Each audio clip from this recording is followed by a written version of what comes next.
No one told me when I was in college, talk to someone who has the degree you're going for and ask them about what to expect after you get that degree and what type of jobs you can get. And I never did that. I didn't even know about it at the time. I didn't learn that until many years later. That's why I'm telling you. Well, I found out that I had a 5.5-year internship that I had to complete after my master's degree. I said, 5.5 years? I could be a doctor by now. I'm not doing surgery. I'm not doing brain surgery. I'm just talking to people, you know? After I completed that, all those hours, and I remember checking off the last hour, the last 100 hours, each hour, one or two at a time. I finally got that whole process done, sent it in. About a month later, they sent it back to me. They said, okay, now you can take your test. Well, there's 2 tests. The first test was the, quote, easy test, unquote. And then the second test was a little harder. It was more vignettes. And if you pass the test, they don't tell you how close you were to passing it. But if you fail the test, they'll tell you how many you missed. And of course, I came out and he says, I'm sorry you didn't pass. And I said, I better not have missed it by 1 question. Sure enough, I had missed it by 1 question. I was so angry, the poor guy who was like trying to calm me down, and I was like, nope, don't talk to me. I walked out.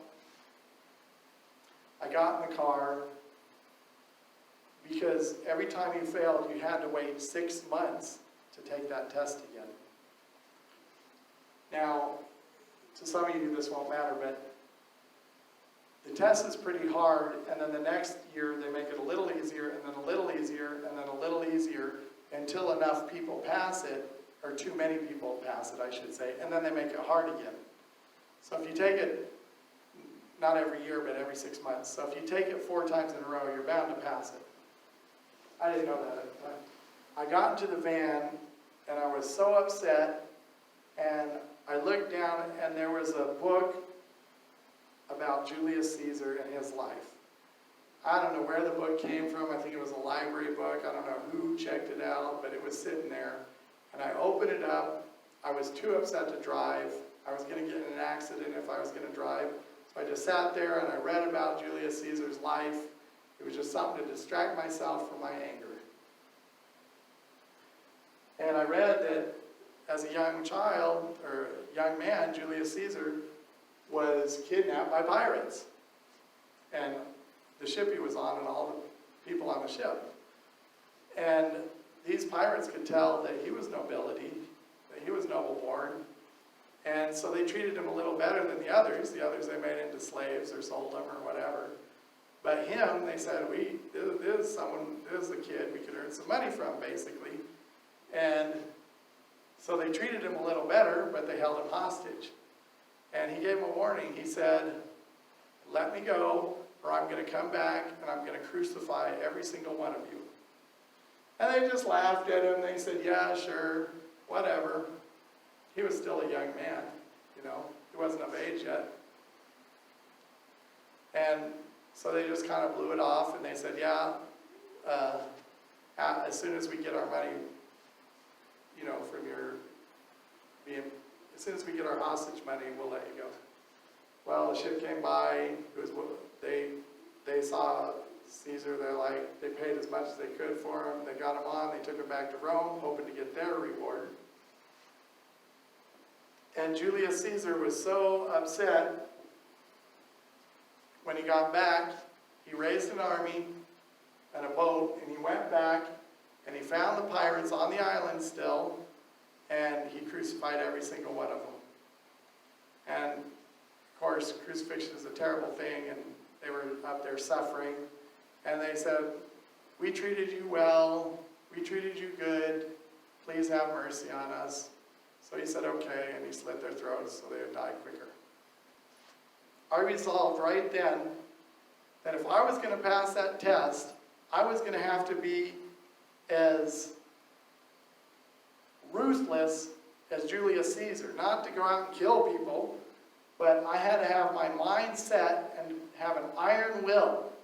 And I was going to do anything I needed to, and I could do, to pass that test. I missed it by 1. So I went out, and I had bought other test preparation courses before, but I went out and I bought the most expensive one I could, and I went to their meetings, and I sat through them, and I took their course, and I really bombed their course, and I said, can I talk to you afterwards? And she said, yeah. And she finished, doing whatever she needed to do, and then she came over and said, what'd you need? And I said, look, I told her my whole story. I missed it by 1. I really bombed this. I don't know what else to do. And she said, you're going to pass. Because our tests are tougher than the real tests. And if you did this well on our test, you're going to be sure to pass the real test. I said, I hope you're right. I went back, I took the real test, I passed. And, after you get licensed, they're very strict with interns, but they're more lax with people who are licensed. And, it's like a bad dream once it's passed. You're done. You never have to think about it again. And I've been licensed for, I got licensed in 2008. Same year I bought that house. My first house. I learned soon afterwards,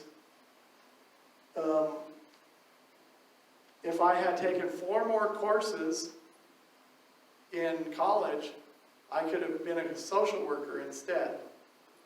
Or in graduate school, I could have been a social worker instead. I said, 4 courses, that's easy, I'll take them now. And they said, well, now that you're done with your internship, you'd have to start your hours over. So forget it. I'm done. I don't need it. But I wish someone had told me that, because you could do a lot more with a social work degree than you can with a